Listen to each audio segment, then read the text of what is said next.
தந்தை மகன் தூய ஆவியின் பெயராலே ஆமேன். ஆண்டவர் உங்களோடு இருப்பாராக, உம் ஆன்மாவோடும் இருப்பாராக. இயேசுவில் பிரியமுள்ள சகோதரமே சகோதரிகளே, இந்த புதிய நாளை தந்த இறைவனுக்கு நாம் நெஞ்சார நன்றியை கூறிக்கொள்வோம். இன்றைய நற்செய்தியானது மார்க் எழுதிய நற்செய்தி 4வது அதிகாரம் வசனங்கள் 35 41 முடிய உள்ள வசனம். இயேசு தன்னுடைய சீடர்களை நோக்கி, நாம் அக்கறைக்கு செல்வோம் வாருங்கள் என்று படகில் இருந்தபடியே அவர்களை அழைக்கின்றார். அவர்களும் செல்கின்றார்கள். அவர்கள் கடலில் பயணம் செய்து கொண்டிருக்கும் போது அவர் ஒரு பகுதியில் தலையணை வைத்து தூங்கிக் கொண்டிருக்கின்றார். அப்பொழுது காற்றும் அலையும் புயலும் அவர்களை தாக்க, போதகரே சாக போகிறோம், உங்களுக்கு கவலை இல்லையா என்று கூறி அவரை எழுப்புகின்றார்கள்.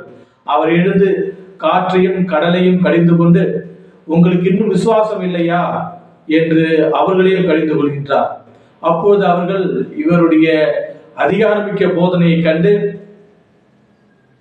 வியப்பில் ஆழ்கின்றார்கள். அன்புமிக்க சகோதரமே சகோதரிகளே, இன்றைய நற்செய்தி நமக்கு கூறும் செய்தி என்ன என்று நாம் சிந்திக்கின்ற பொழுது, நம்முடைய வாழ்விலே வருகின்ற துன்பங்கள், துயரங்கள், சோதனைகளில் நம் ஆண்டவர் துணை இருக்கின்றார் என்று நாம் விசுவசிக்க வேண்டும். எவ்வளவு புதுமைகள் செய்திருக்கின்றார் நம் ஆண்டவர் இயேசு கிறிஸ்து. நோயாளிகளை குணப்படுத்தி இருக்கின்றார். கண் தெரியாதவர்களுக்கு கண் கொடுத்திருக்கின்றார்.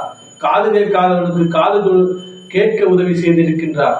பார்வை பேச முடியாதவர்களுக்கு பேச வைத்திருக்கின்றார். இறந்தவர்களை உயிர்ப்பித்திருக்கின்றார். இன்று இயற்கையும் அவருக்கு கட்டுப்பட்டே இருக்கின்றது. அப்படி என்றால் அவர் ஒரு மெஸ்ஸியா, இறைமகன் என்பதை நாம் உணர்ந்து கொள்ள வேண்டிய சூழ்நிலையில் நாம் இருக்கின்றோம். அன்புமிக்க சகோதரமே சகோதரிகளே, நம்மோடு இயேசு இருக்கின்ற போது நம்முடைய துன்பங்கள், துயரங்கள் அனைத்தும் பறந்து போகும் என்பதற்கு இது ஒரு சின்ன உதாரணம், நிகழ்வு.